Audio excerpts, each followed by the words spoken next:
자, 오늘 이야기를 넘어가 봐야 될 것 같은데요. 조금 전에 권다영 앵커가 TSMC의 이제 실적을 숫자를 좀 불러주셨는데 시장에서 물론 반도체 섹터가 프리마켓에서 초록빛을 띠고 있습니다만 어떻게 바라보고 있는지 어떤 느낌의 혹은 어떤 의미를 갖고 있는 실적이었는지 해설을 좀 부탁드리겠습니다. 네, 우선 이번에 TSMC의 실적을 살펴보면 확실히 매출부터 순이익 그리고 마진까지 거의 특히 매출과 이익 같은 경우는 사상 최고치를 경신했고 또 이런 팹리스 기업이 아닌 일반적인 그냥 정말 제조를 하는 기업으로서 이 그로스 마진 59% 그리고 영업 이익률 49%를 이렇게 발표를 하면서 좀 시장을 다시 한번 좀 놀라게 했던 하루였습니다.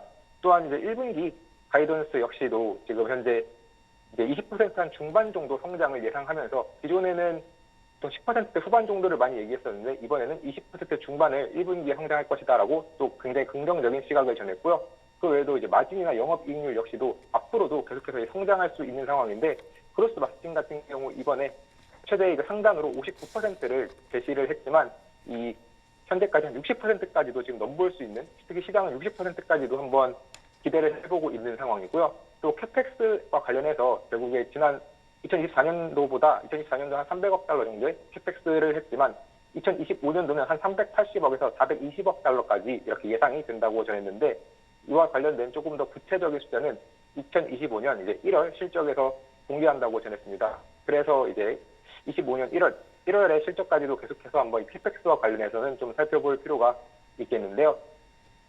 역시 이번에 좀 하드웨어 기업으로서 정말 높은 이런 마진을 보일 수 있었던 가장 큰 이유로는 대부분의 매출이 한 7나노 이하에서 발생했기 때문입니다. 그 왼쪽에 보이시는 이 표를 보면은 이 빨간색으로 표시되어 있는 부분이 3나노고 그리고 초록색 부분이 5나노, 파란색 부분이 7나노인데요. 특히나 이제 가장 어떻게 보면 고부가 가치를 이끌 수 있는 이 3나노 비중이 2023년도에는 6%였는데 2024년도에는 18%까지 상승을 하면서 현재 전체 매출 비중의 2위를 차지하고 있고 1위는 이제 5나노인데요. 하지만 특히 전반적으로 7나노 이하의 주요 시장들이 계속해서 상승을 하고 있고 반대로 7나노가 넘는 부분은 비중들이 계속해서 전년 대비 감소를 하고 있기 때문에 향후 이제 영업이익률과 관련해서도 계속해서 증가할 여지가 있고 그렇기 때문에 시장에서는 이 TSMC가 제시한 가이던스인 57에서 59%의 그로스 마진보다 조금 더 높은 60% 이상도 전망을 하고 있고요. 또 추가적으로 굉장히 좀 이번에 좋은 소식이 함께 나왔는데 대만이 또 차기 트럼프 정부에 좀 대비를 해서 기존에는 이제 3나노보다 더 높은 등급이죠. 이제 2나노 같은 경우 가장 최신 공정들 같은 경우는 기본적으로 대만에서만 이렇게 생산을 할 수 있도록 법적으로 제한을 하고 있었는데 이 부분에 대해서 조금 규제를 완화하겠다라고 밝혔습니다. 이에 따라 이제 애리조나 팹이나 아니면 그에 따른 일본 같은 데서도 향후 이제 2나노 공정이 앞당겨질 가능성이 있는데 특히 이제 애리조나 팹 같은 경우는 이제 가장 어떻게 보면 빠르게 이제 미국에서 성장할 것을 기대되고 있기 때문에 이 미국 내 2나노 공정에 대한 기대감도 같이 한번 살펴보시면 좋겠습니다. 그리고 이제 조금 더 이제 제품별 노드별 조금 더 성장을 살펴보면 역시나 이제 AI 칩과 스마트폰이 좀 성장을 이끌었고 그 중에서도 이 AI 칩의 영향이 굉장히 큰 것을 좀 확인할 수 있는데요. AI 칩 수요 같은 경우 이제 YOY 기준으로 58% 정도 이렇게 상승을 했고 특히 2025년도 이 AI 가속기 매출이 기존보다 한 2배 정도 성장할 것이다라고 전망을 하면서 이제 전년 더 큰 지금 현재까지 성장에 대한 기대감이 계속해서 확대되고 있습니다.